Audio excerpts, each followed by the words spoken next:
Okay, here's my opinion. I'm going to make this real brief.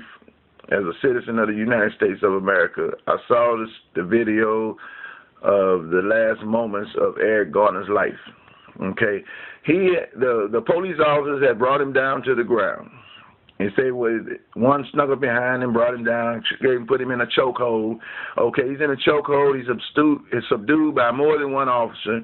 Okay, but the man, you know, all that stuff is within legal grounds of the police officer. Okay, until he got it even in the chokehold. He's in the legal grounds of the police officer. When the man said, "I can't breathe," Then the officer should have used his discretion and let go of that man's neck right away, because you got him subdued. He's not fighting anymore. Now let him breathe. But you refuse. You still had your hand around his neck. Then when you let go of his neck, he's lifeless. Okay, now he's lifeless. You got paramedics there who walks up, feels his neck, looking for a pulse. So I'm sitting here with my experience as working in the medical field, looking at this woman. She never once did any chest compression. She never once asked for oxygen. I'm like, when is she gonna bring the oxygen thing over there? Give this man some oxygen. You know, at least try to help him get some air. You understand? She never even did that. They standing there. Then she said, bring the stretcher. Okay, the stretcher. Come on, man. That's all that you thought in your mind to do was to bring the stretcher. So now the police officers, you know, they were doing their job, man. I understand they were doing their job. But when that man said he wanted to breathe, he couldn't breathe, then you should have immediately let him go and tried to get him together. He was fighting you no more, and you didn't do that, so there goes one lawsuit. Okay, and then the next lawsuit is with the medical, with the paramedics, okay, whoever that company is, who's ever over that right there, city or whatever, that's another lawsuit because you didn't even use proper discretion concerning that. You seen the man was lifeless. You seen that he wasn't moving, and you checked for a pulse, and you saw he had a pulse, but you saw that the man, you never said bring oxygen. You never did any kind of chest compression. You didn't do your job. Okay, that's another lawsuit right there. That's all I got to say about that. Now, getting back to Mike. Getting back to Mike, y'all. Come on, somebody. We're going to get on back to Mikey here. Got to get back to Mike over there in Ferguson, Missouri. Getting back to Michael Brown. All right, Michael Brown. Okay. They showed Mr. Michael Brown doing what the stereotype of every black child in the United States, they got him stereotyped to do. Stealing. Okay. You understand? They got him stealing, right? Okay. Now he's stealing. Okay. So now, he's stealing some cigars. You know, I seen him hand his little friend some cigars. Then he grabbed another box of cigars. Then he walking out the store, and the store clerk or whoever he was, owner or whatever, walks up to him, and Mike, you know, pushes him back. And then the guy realized, I can't handle this big man here, so he backed on off, and Mike went on out the door. He didn't bother me no more. I'm taking these cigars, okay? He was doing wrong at that time, but he was not, the police never engaged him about that. So we got a whole different scenario. You can't tie them both together, not unless the police really got the call. The police didn't get the call for these two men, okay? He didn't even know nothing about that when he ran up on Mike. It's already a public record. He never knew about that when he ran up on Mike, okay? He didn't realize that until after the fact, okay? After the engagement, okay? So when he run up on Mike, he hollers. He see two black guys walking in the middle of the street, and, you know, because the police are not taught to respect black people, he told them to get their boop boop out the street. You understand what I'm saying?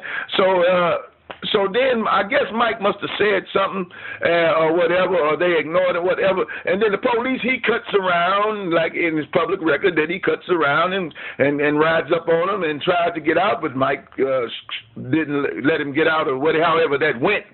But the thing is, Mike reaches over in the police car, rattles his head. Bow! And that's another wrong thing that Mike did. He shouldn't have rattled the police head. But there was a gunshot in the car, which Mike was hit because there was blood in the car. Okay? So then Mike's hit. Mike begins to run. You know, the other friends there, we ain't talking about him. He was there too as an eyewitness, but they kind of they want to discredit everything he got to say, which I know he got some witness there too. And so now he's running from this police officer, this public record. He's running from the police officer. How in the world are you going to tell me this police is still threatened? He's running from you. You still feel threatened though, right? He's running from you, huh? Yeah, but you still feel threatened, right? Okay, now he's running, and you running after him. You ain't threatened. You want to shoot. Your mind, sir, your mind, you meant to kill this Negro.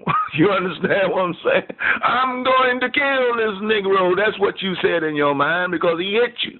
You understand what I'm saying?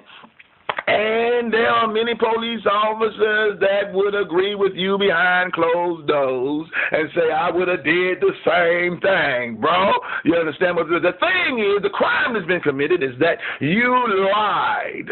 Okay? You intelligently, collectively, smoothly lied to the United States of America and to the grand jury, which was already handpicked, hallelujah, by those that are in control of that city. You understand what I'm saying? Because you backed the police officers and the brutality that's being done in Ferguson, because they wouldn't do that if they didn't have orders from higher up. Okay, they were told to go out and harass black people and let them know that whatever. You understand? So, but anyway, he's running after Mike. You understand? And Mike is getting shot at. So Mike's already shot. You understand? So Mike turns around and with his hands up and says, I don't want this man to kill me. He keeps shooting at me, so I'm going to surrender. And I hope he stops shooting at me because I ain't got nowhere to duck. I ain't got nowhere to hide. He's on my case, you understand? So I'm just going to surrender. So he turns around with his hands up, and the officer with this rattled head, you understand what I'm saying? He said, I'm going to kill you. Pow, pow, pow, pow, pow, pow. You understand? You understand? He turns around. He don't care about Mike surrendering. I'm killing you. You had murder in your mind, man. You had murder in your mind. Okay, you had murder in your mind, and that's the bottom line. And then you were in the media. You were on Fox News, all of y'all on Fox with your racist self. You who tried to tell us that all the evidence was in and we going according to the evidence. There's much evidence that's been avoided. You have got curtailed evidence. You understand? You in the media trying to say, you in the media trying to say this. All right, I encourage all black people, don't watch Fox News. I encourage us all to not even give them no kind of views or nothing. Just cut Fox off.